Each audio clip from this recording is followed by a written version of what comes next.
Christina Onassis entered the world already shaped by external expectations. Born in 1950, the only daughter of Aristotle Onassis and Athena Tina Livanos, she was introduced as an heiress long before she was seen as a child. In formal public photographs, she appeared as a small, impeccably dressed girl, positioned between two of the most powerful figures in Greek shipping. In the unseen strategy discussions of the family, she served a different critical purpose. She was a future marriage alliance, a symbol of continuity, a living guarantee that the Onassis name would persist into the next generation.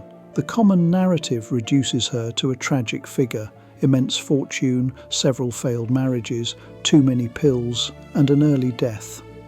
This simple story presents her life as a convenient cautionary tale about money failing to buy happiness.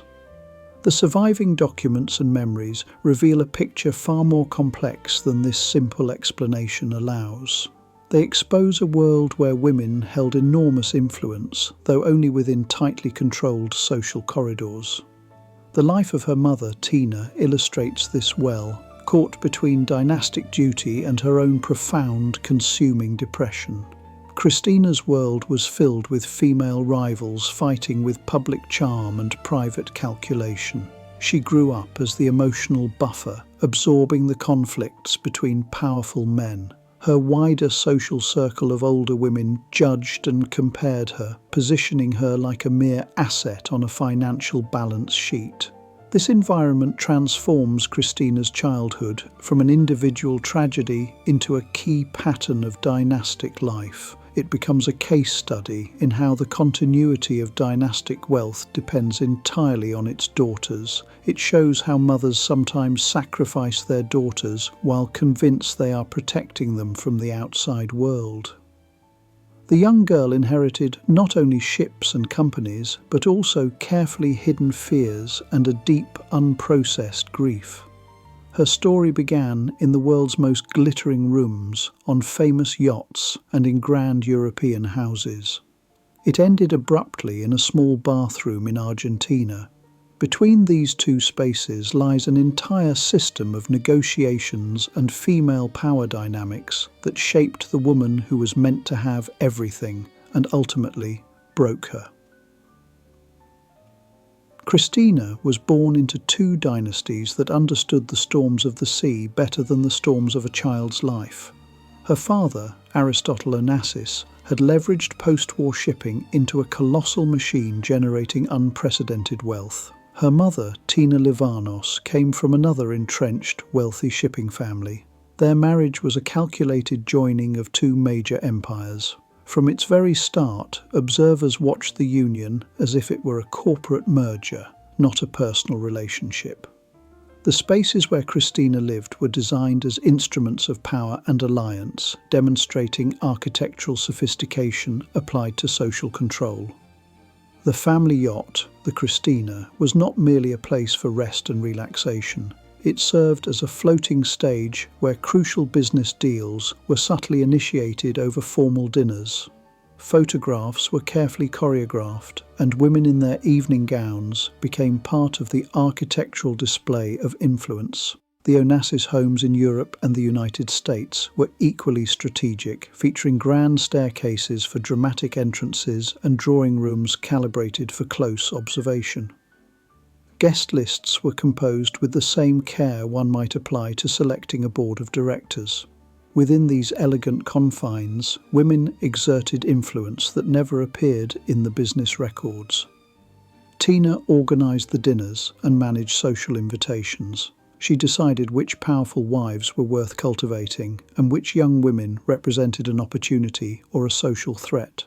These choices were never random. A single invitation could signal full acceptance into the powerful Greek shipping circles. A single exclusion could quietly and effectively end a family's hope of joining that coveted world. This type of female gatekeeping proved as precise and powerful as any legal contract, providing a powerful demonstration of female power dynamics. Christina's childhood meant moving through these beautifully arranged rooms as both a participant and a visible object. She attended elite schools in multiple countries, mastering several languages and learning how to behave within various social codes. Early in life, she understood that her behavior reflected not only on herself, but on a dynasty that carried two enormously famous surnames. At the same time, the private world behind the public choreography was disintegrating. Aristotle's affair with opera star Maria Callas became a powerful clash between two distinct forms of female power. Callas possessed the power of talent, emotional intensity, and undeniable charisma. Tina carried the power of lineage, a famous name, and the established social approval of a major shipping dynasty. Their conflict played out in newspapers and whispered conversations across continents. Its deepest impact fell upon a 9-year-old girl who witnessed her mother's complete emotional collapse. The divorce in 1959 marked the moment Christina saw the profound vulnerability of a seemingly untouchable wife. She realized how little protection immense wealth offered against emotional devastation, establishing a recurring theme of character through adversity. After the divorce, Christina's life divided into two fractured realities. In one, she was the immaculately dressed little heiress stepping off private planes. In the other, she was the child of two parents consumed entirely by their own battles. Tina, devastated by the betrayal, spiraled into a deep depression. Her decision to marry Stavros Niarchos was a strategic move. He was Aristotle's chief business rival and, ironically, Tina's former brother-in-law. It was an act of calculated social warfare. For Christina, this remarriage intensified the emotional fracture and highlighted the complexity of sister dynamics and alliances. One of the core female alliances in her life, the bond between two Livanos sisters, had now been fused into a sequence of tragedy. One sister had died under unresolved circumstances, the other married the widower. The safe harbour that extended families often provide for daughters had become another arena of rivalry and constant whispers. In this environment, the mother-daughter complexity was highly strained. Tina was physically present sometimes, but she was emotionally distant, overwhelmed by her mental health struggles and the crushing expectations placed upon her as a Livanos daughter. Conversations that should have been nurturing became strained or merely practical. Lessons focused not on emotional resilience, but on endurance, behaviour, and maintaining perfect appearances. The emotional gap was often filled by governesses and socialites, but their advice consistently reinforced the core message. Christina's own feelings were secondary to her dynastic obligations. The one constant centre of Christina's emotional world was her brother, Alexander. If Christina was the system's symbol of continuity, Alexander was its designated male successor. Their father groomed him to inherit the entire empire. In the private spaces of childhood, however, they were simply siblings, two young people navigating adults whose constant conflicts often overshadowed their most basic needs. They shared the heavy understanding that their lives were fundamentally not their own. Alexander's death in a plane crash in 1973 shattered what remained of that shared private world. His loss unfolded in several distinct concentric circles. Business associates and political allies immediately began calculating the necessary restructuring. The heir was gone, and the empire needed a new plan. In the innermost circle, a sister lost the one person who fully understood the strange childhood they had shared.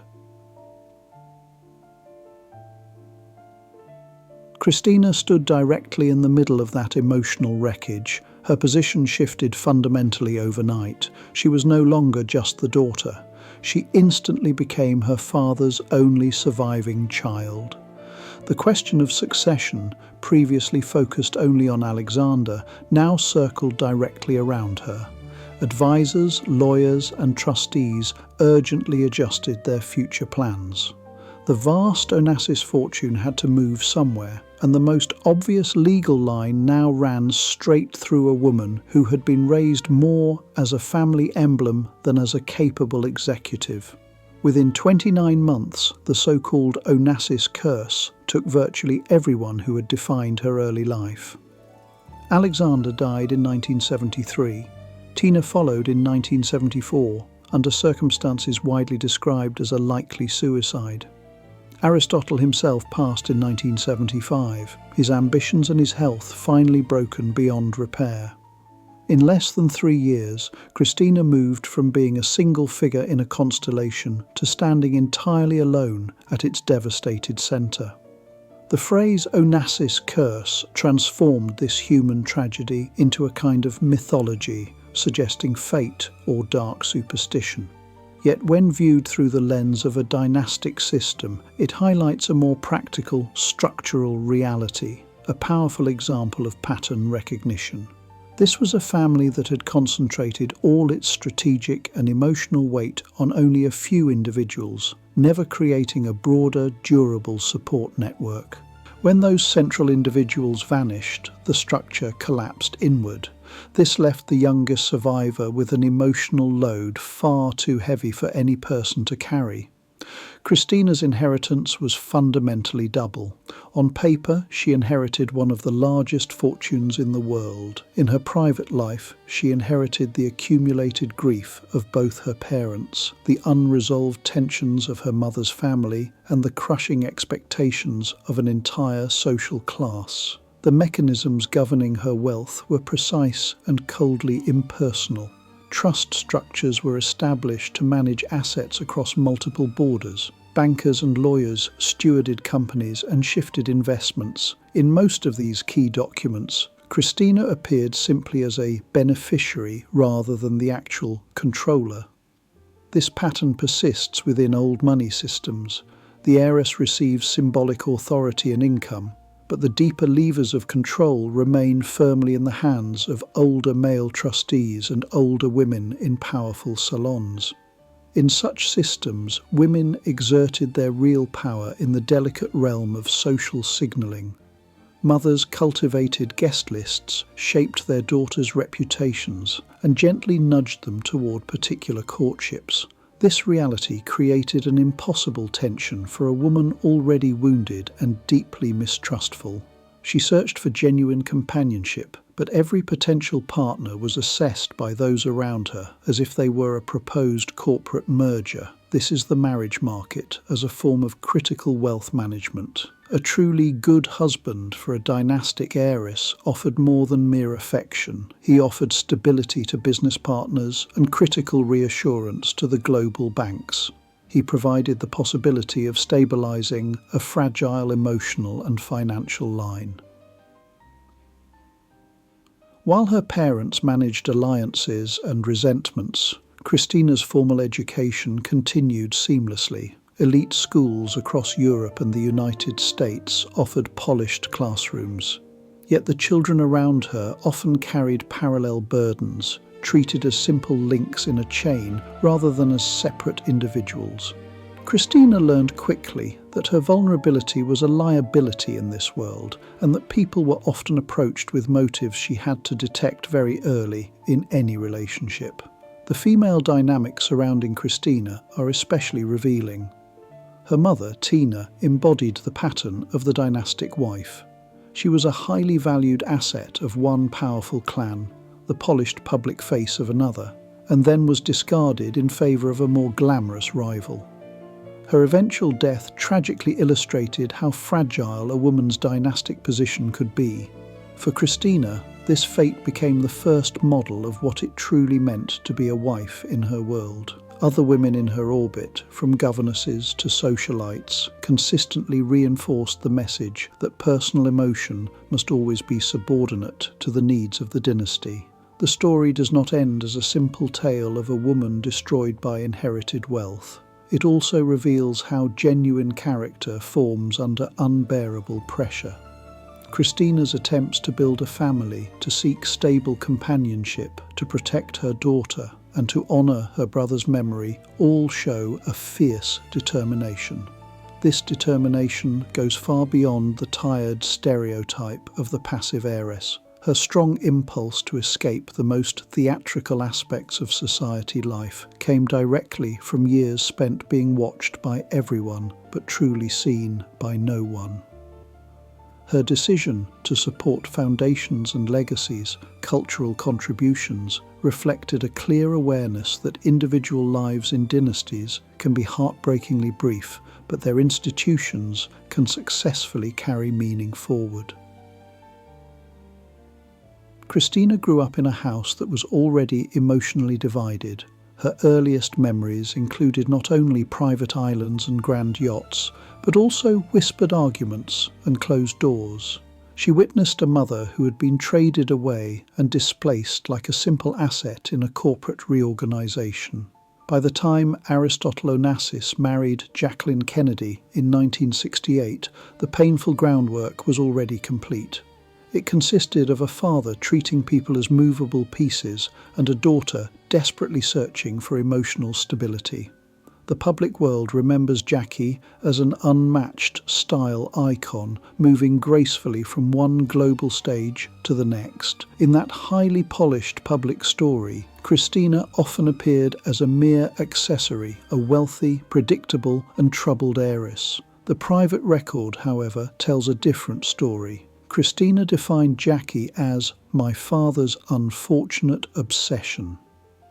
This was not a teenager's emotional outburst, but a clear, precise calculation. It reflected a devastating diagnosis that her stepmother's arrival was an enormous financial and emotional risk.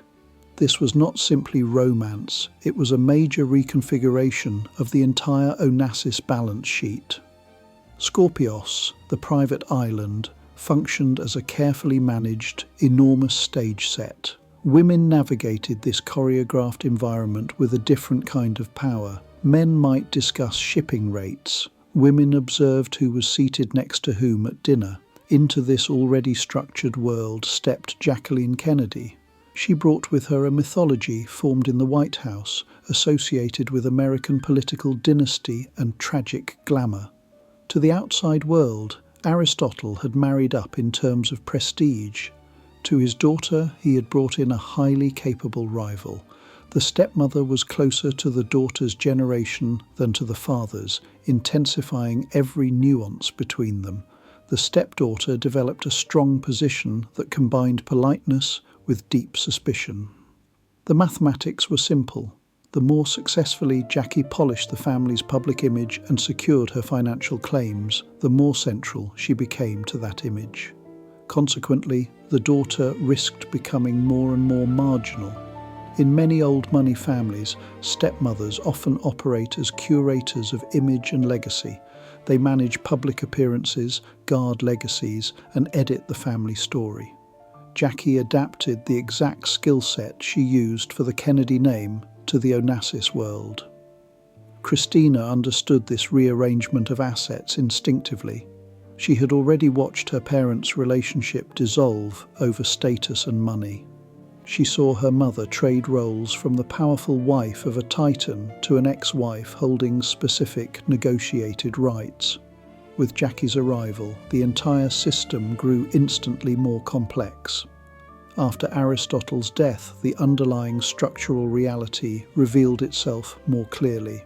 Publicly, the focus was entirely on legacy and tragedy. Privately, detailed agreements and settlements determined where the vast money would actually flow.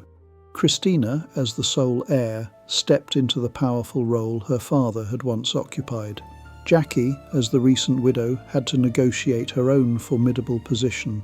Christina fought aggressively in court to significantly limit Jackie's access to the inheritance. What had begun as a personal emotional dislike became a clear, coordinated legal strategy. This is the point where the emotional debris of the family transformed into evidence for a legal fight.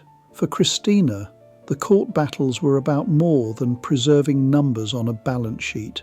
They were about defending the core idea that she and Alexander were the sole rightful continuation of the Onassis line. They fought to ensure their place would not be diluted by a woman who had entered the story very late.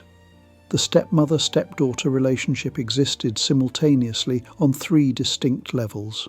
At the emotional level, there was resentment, grief, and fleeting, genuine tenderness. At the symbolic level, it represented a clash between Greek shipping dynasty and American political mythology. At the structural level, it was a practical fight, two competing claims on a finite, albeit vast, fortune. This became the ultimate ironic reversal. The system built by the patriarch to secure his name ended up pitting the two most important women in his life against each other in a courtroom.